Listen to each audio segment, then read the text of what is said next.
little bit there on the start. We'll see that throughout the day. We probably think the bottom will be most dominant. That's what it was in the trucks last night, and it just seems to be the best place, but of course, to also play some defense when you're that leader, just protecting yourself.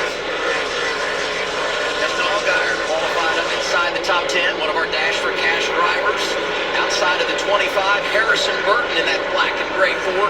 Best qualifier from the Ford camp yesterday. It was an awesome qualifying run. He's really happy with that race car, and said they actually started in practice a little bit off, but then got it really good towards the end, and especially in qualifying. They continue this building of that momentum, that program. So you watch this battle for a second, and it's Carson Kvapil and Austin Hill. Carson Kvapil on the outside. He wants to get down that bottom. You're going to start to see it almost form up down there in a train, but they've got a bit of a gap to Justin Allgaier, so they have some time to run side by side. Getting up to 8th, he goes by the rookie William Sawalich. In our pre-race interview, he was not happy with that race car. I think he lied to us. You know what I said is, I said, I don't care what he says there. I know he'll be fast, especially as we get into longer runs. It's just what he does so well here. He did it so well in Cup, and it showed up last year in the Xfinity Series, and he's going to join up right now. He's driving to the field. I mean, Joe Gibbs Racing has been great since we started coming back to Martinsville in 2020. They've won 6 of the 9. And we did the little highlight reel there, the 18 and 19, Sawalich and Almirola.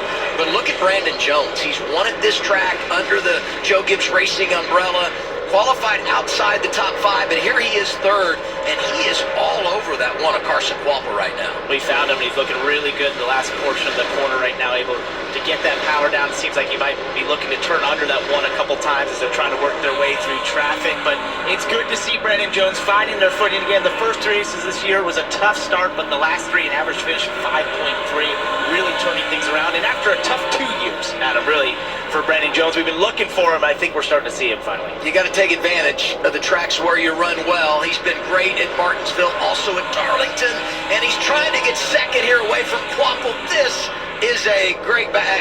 I beg your pardon. That's not Kvapil. He's having a hard time with Garrett Smithley. He gets around the lap. You got excited. I was really excited for the 20. Let's get a report from Kim on Brandon Jones. And you guys have kind of alluded to it. Brandon absolutely loves this place. And crew chief Sam McCauley told me you can really tell in his energy, the energy he brings to the track, his approach to the weekend.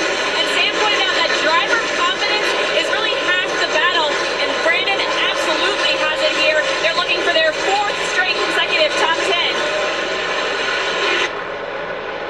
There's nothing quite like confidence for a race car driver. It's amazing. You can go through a rough patch, but the second you start to feel a bit of that confidence and you get that, it's amazing what performance that creates. And speaking of confidence, this guy at the front, I don't know if there's anywhere he lacks confidence.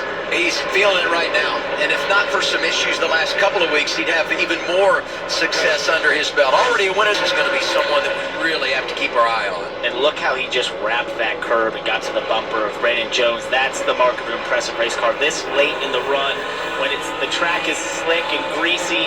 So we go back on board the 18 here as he works through traffic. Another moment for him.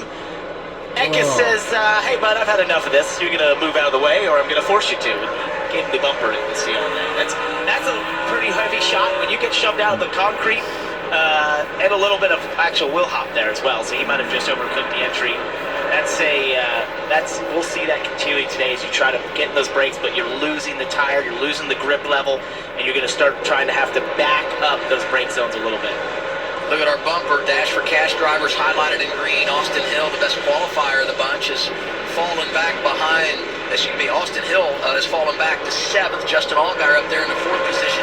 Sheldon Creed struggling, and so is Sam Mayer. Both drivers. Here we go. What a shot. Outside the top 15, and there goes Day and Burton into the wall. We've got a caution.